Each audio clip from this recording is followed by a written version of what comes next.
soo dhawaada saaxiibayaal maalmahan muuqaal ma soo dhigin barnaamij galnay waxaan booqanay caasimadda Soomaaliya ee Muqdisho maanta waxaan joognaa xeebta Liida inkastoo microphone ay jirto jooga aad u qurux badan yahay laakiin aad ma ay microphone ay jirto socdana muuqaalka ilaa meesha sidaa aad ma sidii حتى اللي ذا بروحي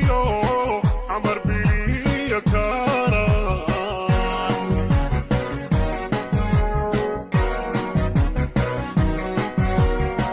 حرت الشيخ ويلي jooga aad u qurux badan yahay meesha qurux badan ay maaday aniga ciyaal goolaan ahay waxaan garanayaa biyi dadka waxaan qurux badan ka qurux badan maqlisiin meeshaan maanta badan socota maanta imaaday joogi oo fadhiya asxaabtii inta badan gool ay baday